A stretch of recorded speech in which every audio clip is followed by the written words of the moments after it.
Tila na hindi nawawala ang ilang mga intriga tuwing magkakaroon ng party or mga event ang ABS-CBN. Kamakailan ay lumabas ang balitang nagkaroon ng hindi pagkakaunawaan at muntik na di umano magkasakitan sina Daniel Padilla at Kylie Chari. Ayon sa mga netizen at ilang mga nakakita, nasa isang after party ang mga nasabing artista at nagkaroon nga ng tila hindi pagkakaunawaan. Ayon sa mga saksi, very sweet daw at dahil lasing na nga si Kylie Chari ay hindi na daw tila maganda ang pagkahawak nito kay Catherine. Nandoon din ang ex-boyfriend ni Catherine na si Daniel Padilla na hindi nagustuhan ang inaasal ni Kyle. Kaya naman ayon sa mga report, nagkasakitan ito. At dahil nagkasakitan, may ilang mga artista din ang na-involve katulad ni J.K. Labajo na kaibigan ni Kyle at pati na rin si Richard Gutierrez na kasama naman ni Daniel Padilla sa incognito. Sa puntong ito ay hindi malinaw ang nasabing balita dahil walang naisusulat or any video na pwedeng panghawakan. Pero hindi maiaalis na muling binalikan ng mga netizen ang mga juicy stories na kung saan ay pinag-usapan sa social media ng mga nakaraang Star Magic Ball event. Matatanda ang Star Magic Ball ay ang yearly tradition ng ABS-CBN na nagsimula ng 2007. Doon ay makikita ang preparation ng mga kapamilya stars na pumupunta sa nasabing pagtitipon. Matatandaan na ang mga pangyayaring napabilang ang maraming artista ay tila pinag-uusapan talaga sa social media. Unang-una, ang pagkakaroon ng issue or hospital scandal sa pagitan ni Shaina at John Lloyd noong 2010. Matatanda ang late August or early ng 2010 ng September, nagkaroon ng usap-usapan sa social media na involved si Shaina at John Lloyd.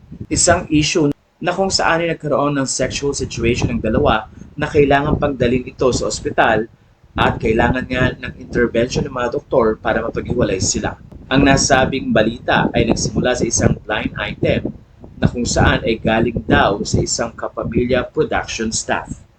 Pero hanggang ngayon ay hindi pa rin naman ito napapatunayan. Sa puntong ito ay inignore na lang at hindi na pinansin ni John Lloyd at Shaina ang nasabing issue. At taong 2012 ay inamin naman ni Shaina na nag-break na sila ni John Lloyd Cruz. Taong 2010 naman nang magkaroon ng issue sa pagitan ni Bea Alonso, Gerald Anderson, Kim Chiu at pati na rin si Sanjo Marudo. Ayon sa mga report, magkasama sa nasabing Star Magic Ball si Gerald at Kim Chiu at pati na rin si Bea Alonso at kasama naman ito si Sanjo Marudo.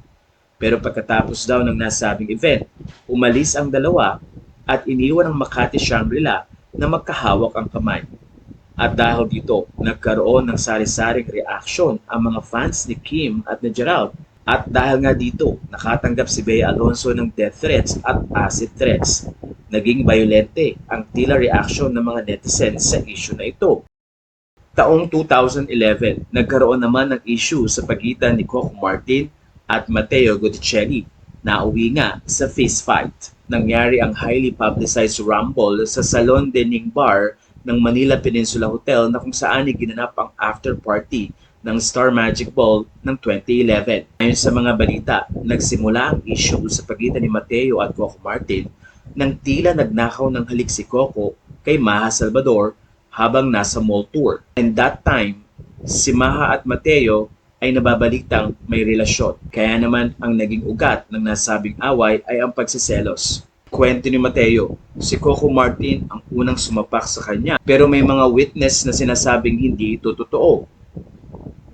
Ayon sa mga nakakita, na unang nanuntok si Matteo Guidicelli at ipinakita ang kanyang bibig na may dugo.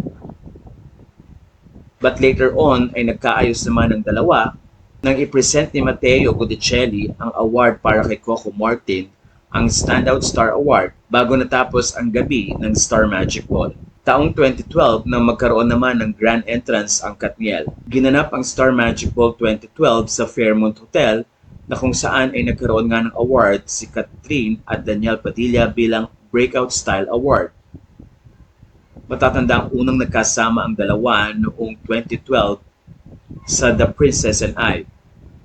At simula nga noon ay sinuportahan na ang kanilang love team hanggang sa mauwi din ito sa hiwalayan.